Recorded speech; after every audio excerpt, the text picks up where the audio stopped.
Hi friends, welcome to Aisha safe vlogs. ഇത് നമുക്ക് cauliflower fry ആയാലോ? തട്ടുകടയിൽ നിന്നൊക്കെ കിട്ടുന്ന അതേ ടേസ്റ്റിൽ തന്നെ ക്രിസ്പി ആയിട്ട് എങ്ങനെ ഉണ്ടാക്കാൻ നോക്കാം. അപ്പോൾ നമുക്ക് വീഡിയോസിലേക്ക് പോകാം. അതിനായി ഞാനൊരു പാത്രത്തിൽ വെള്ളം വെച്ചിട്ടുണ്ട്. നമ്മുടെ കോളിഫ്ലവറൊക്കെ ഒന്ന് വേവിച്ചെടുക്കാൻ വേണ്ടിയിട്ടാണ്.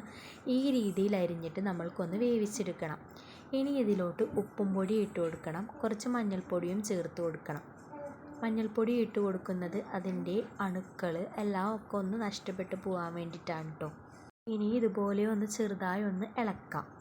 ഇത് റെഡിയായി വന്നിട്ടുണ്ട്. ഇനി നമ്മൾക്ക് ഇതിലേക്കുള്ള മസാല റെഡിയാക്കി എടുക്കാം. 1 ടീസ്പൂൺ ഇഞ്ചി വെളുത്തുള്ളി പേസ്റ്റ്, ചെറിയ ജീരകം പൊടിച്ചത് 1 ടീസ്പൂണ്, 1 ടീസ്പൂൺ മല്ലിപ്പൊടി, 1 ടീസ്പൂൺ കാശ്മീരി മുളക് പൊടി, ചെറിയ ടീസ്പൂൺ കുരുമുളക് പൊടിച്ചത്, കുറച്ച് ഒറിഗാനോ കൂടെ ചേർത്ത് കൊടുക്കാം. ഒറിഗാനോ ഓപ്ഷണലാണ്, നിങ്ങൾക്ക് ഇടണമെന്ന് നിർബന്ധമൊന്നുമില്ല. ഇനി നമ്മൾക്ക് വേണ്ട ലെമൺ ജ്യൂസാണ്. പകുതി പൊടി ലെമൺ ജ്യൂസ് ചേർത്ത് കൊടുക്കാം.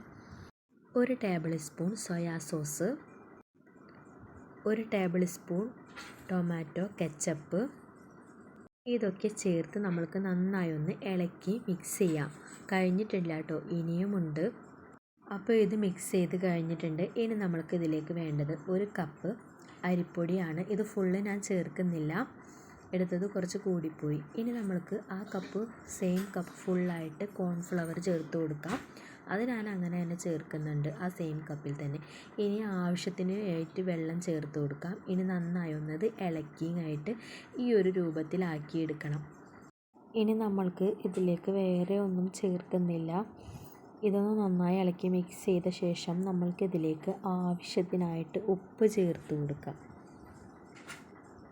ഉപ്പ് ചേർത്ത് കൊടുത്ത ശേഷം നമ്മൾക്ക് കോളിഫ്ലവർ നേരത്തെ വേവിച്ച് മാറ്റി വെച്ചതുണ്ടല്ലോ, അതൊന്ന് ഇതിലേക്ക് ഇട്ട് കൊടുക്കാം. ഇതേപോലെ ഇട്ട് കൊടുത്ത് 1 ടീസ്പൂൺ വെച്ച് നന്നായി ഒന്ന് ഇതുപോലെ മസാല മേലേക്കാക്കി ഇതുപോലെ ഒന്ന് നന്നായി പിടിപ്പിക്കാം. 5 മിനിറ്റ് തന്നെ വെച്ചാൽ മതിയാകും.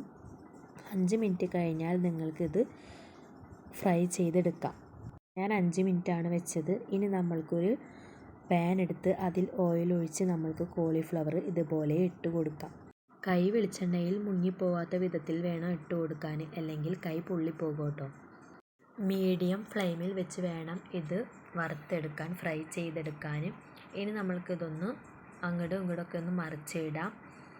ഭയങ്കര ടേസ്റ്റായിട്ടുള്ള കോളിഫ്ലവർ ഫ്രൈ ആണ്, എന്തായാലും ഉണ്ടാക്കണം കേട്ടോ.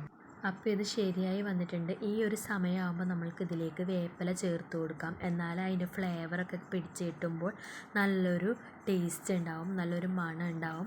അപ്പോൾ നമ്മുടെ കോളിഫ്ലവർ ഫ്രൈ റെഡി ആയിട്ടുണ്ട്. തട്ടുകടയിൽ നിന്നൊക്കെ കിട്ടുന്ന അതേ രുചിയിലുള്ള കോളിഫ്ലവർ ഫ്രൈ ആണിത്.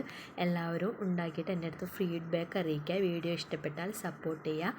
വേറൊരു വീഡിയോയുമായി പിന്നെ കാണാം. ബൈ.